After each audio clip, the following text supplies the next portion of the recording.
अन्य हिंदी के एक नए एपिसोड में आपका स्वागत है।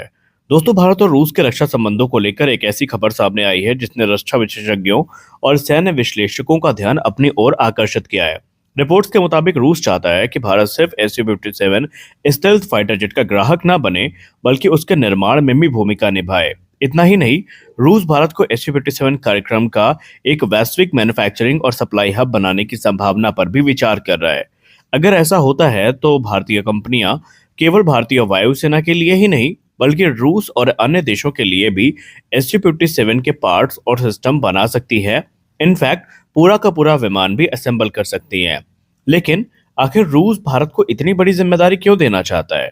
भारत को इससे क्या फायदा होगा और क्या इससे भारत के अपने एडवांस मीडियम कॉम्बैट एयरक्राफ्ट कार्यक्रम पर असर पड़ेगा? आइए पूरी खबर को आसान भाषा में विस्तार से समझते हैं। देखिए, SU-57 हम सब जानते हैं कि रूस का फिलहाल सबसे आधुनिक 5वीं पीढ़ी का लड़ाकू विमान है। इस विमान को रूस ने अमेरिका के F-22 रैप्टर और F-35 जैसे आधुनिक विमानों से मुकाबला करने के उद्देश्य से विकसित किया था।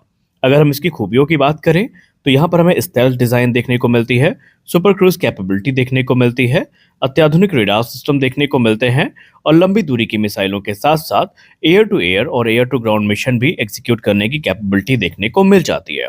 नेटवर्क आधारित युद्ध क्षमता भी इसका एक प्रमुख बिंदु है। रूस इसे भविष्य की अपनी वायु शक्ति का एक महत्वपूर्ण हिस्सा मानता है और रूस ने ये क्लियर कर दिया है कि SU-57 के कोई एक या दो इटरेशन नहीं, लेकिन फ्यूचर में कई इटरेशंस आ सकते हैं जो कि जैसे जैसे टेक्नोलॉजी विकसित होगी उसको इम्प्लीमेंट वहां पर किया जाएगा। अब सबसे बड़ा सवाल यहाँ पर यह है कि रूस भारत में उत्पादन करना क्यों चाहता है। पहली नजर में ऐसा लग सकता है कि रूस केवल भारत को कुछ विमान बेचना चाहता है, लेकिन असल कहानी इससे कहीं बड़ी है। रूस चाहता है कि भारत में विमान के हिस्से बनाए जाएं, महत्वपूर्ण कंपोनेंट्स को तैयार किया जाए, अंतिम असेंबली हो और सप्लाई चेन विकसित हो, यानी भारत SU-57 के पूरे उत्पादन नेटवर्क का हिस्सा बन जाए। तो आखिरकार रूस की इसके पीछे की रणनीति क्या है? देखिए, रूस भारत का एक पुराना दोस्त है और रूस का एक पुराना सफल मॉडल रूस यहीं पर दोहराना चाहता है। वो मॉडल आप समझ गए होंगे कि मैं किसकी बात कर रहा हूँ। जी हाँ, आपने सही गेस किया। आप सभी SU-30 MKI केस को जानते होंगे। जब भारत ने SU-30 MKI खरीदा था, तब हिंदुस्तान एरोनॉटिक्स लिमिटेड ने लाइसेंस के तहत उसका निर्माण शुरू किया था और धीरे धीरे भारतीय इंजीनियर्स ने अनुभव हासिल किया। सैकड़ों भारतीय कंपनियां इससे जुड़ी और पूरे देश में एरोस्पेस उद्योग काफी मजबूत हुआ। आज सुखोई 30 MKI भारतीय वायुसेना की रीढ़ की हड्डी माना जाता है और अब रूस चाहता है कि SU-57 के साथ भी वैसा ही मॉडल लागू हो। रूस को भारत की जरूरत है। इसके पीछे के कई कारण हैं। पहला कारण है प्रोडक्शन रेट को बढ़ाना। SU-57 का उत्पादन अगर रूस अपने दम पर करना चाहेगा तो उसे बहुत सारे स्ट्रगल्स का सामना करना पड़ेगा, क्योंकि सैंक्शंस के चलते वो अपने पूरी ताकत झोंक भी दे तभी वो बहुत बड़ी संख्या में फिलहाल विमान बनाने की स्थिति में नहीं है। और अभी SU-57 का उत्पादन काफी सीमित गति से चल रहा है और रूस चाहता है कि उत्पादन तेजी से आगे बढ़े। भारत जैसा विशाल औद्योगिक आधार अगर इसमें मदद कर सकता है तो रूस की इस समस्या का समाधान काफी हद तक हो जाएगा। दूसरा कारण ये है सप्लाई चेन को स्ट्रॉन्ग करना। अत्याधुनिक लड़ाकू विमानों में हजारों अलग अलग जो पार्ट्स हैं वो यूज होते हैं और हजारों अलग अलग पार्ट से स्टेल्थ फाइटर तैयार होता है और अगर इन पार्ट्स की सप्लाई में देरी हो जाए तो पूरा उत्पादन प्रभावित हो सकता है। भारत को शामिल करके रूस अपनी सप्लाई चेन को और स्ट्रॉन्ग करना चाहता है ताकि किसी प्रकार के फ्यूचर हर्डल्स को पहले ही एलिमिनेट कर दिया जाए, इससे पहले कि वो इस प्रोग्राम को इफेक्ट करें। तीसरा और काफी बड़ा कारण है लागत को कम करना।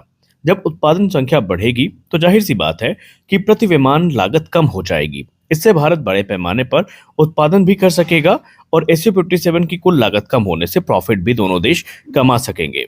चौथा कारण है निर्यात बाजार। आप सबको पता है कि हर देश अमेरिकी महंगे स्टेल्थ फाइटर्स को नहीं खरीद सकता।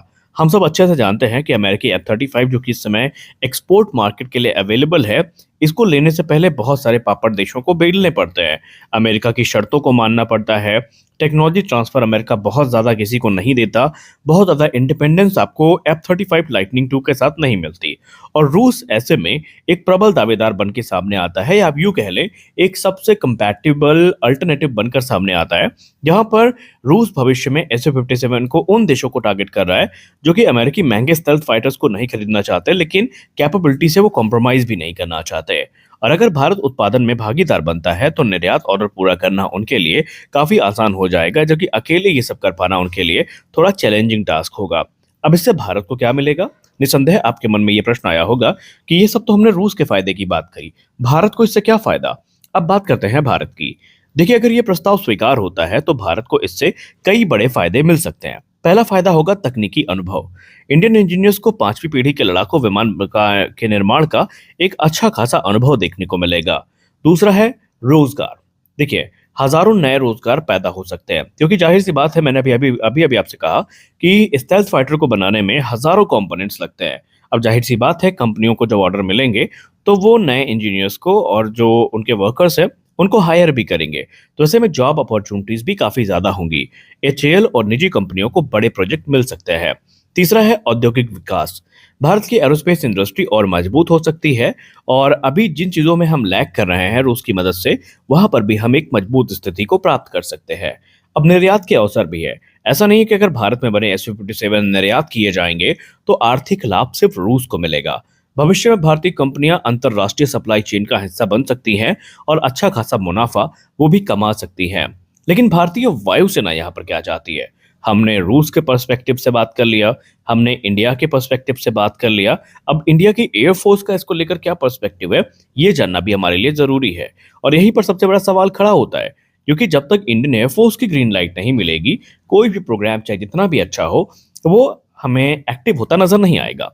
रिपोर्ट्स के अनुसार भारतीय वायुसेना फिलहाल बड़ी संख्या में SU-57 नहीं खरीदना चाहती। सोर्सेस की बात माने तो वो सिर्फ 36 से 54 विमान ही खरीदने के लिए इच्छुक है, और इसका उद्देश्य है तेजी से अपनी लड़ाकू क्षमता को बनाना और एमका के आने तक जो गैप है उसको फिल करना। लेकिन रूस इसके उलट चाहता है। रूस का मानना है कि केवल 36 या 54 विमान बनाने के लिए भारत में पूरी असेंबली लाइन या प्रोडक्शन लाइन स्थापित करना उनके लिए कदापि लाभदायक नहीं होगा। इसलिए रूस चाहता है कि भारत कम से कम 100 SU-57 जेट्स का ऑर्डर तो दे, कि ताकि इतनी संख्या भी अगर हमको मिल जाती है तो उत्पादन लाइन आर्थिक रूप से सफल होगी, लागत कम होगी, उद्योग को लंबे समय तक काम मिलेगा और सप्लाई चेन विकसित होगी। और इसीलिए रूस इंसिस्ट कर रहा है कि कम से कम आप 100 जेट्स का ऑर्डर दें। अब यहाँ पर भारत ये चाहता है कि हम एमका पर ध्यान दें, और वो किसी भी कीमत पे ये नहीं चाहता कि हम किसी ऐसे प्रोजेक्ट में एंटर करें जिससे बाद में जो फाइनेंशियल बर्डन है वो बढ़ जाए हमारे ऊपर। इसीलिए अभी सरकार और इंडियन एयरफोर्स के बीच में मल्टीपल डिस्कशंस हुए हैं, जहां पर हाल ही में एक मीटिंग भारत के रक्षा मंत्रालय में आयोजित करी गई थी, जहां पर इंडियन एयरफोर्स के टॉप जो ऑफिशियल्स हैं उनके साथ रक्षा मंत्री राजनाथ सिंह जी ने खुद बात करी थी। हालांकि कोई आधिकारिक बयान सामने नहीं आया, और अभी इसीलिए ये कह पाना कि भारत इसको लेगा या नहीं लेगा, ये बहुत ज़्यादा कॉम्प्लिकेटेड है। लेकिन इतना तो है कि भारत आने वाले भविष्य में ये अगर तत्कालिक समाधान के तौर पर विमान ढूंढ रहा है तो SU-57 एक अच्छा ऑप्शन है, और एक बड़ी अपॉर्चुनिटी को भी लेकर आ रहा है। तो आप क्या सोचते हैं? क्या आने वाले वर्षों में हमें कोई डील देखने को मिलेगी, या ये बातें सिर्फ चर्चा का हिस्सा ही बनकर रह जाएंगी? आप जरूर बताएं। मिलते हैं अगले वीडियो में, तब तक के लिए जय हिंद।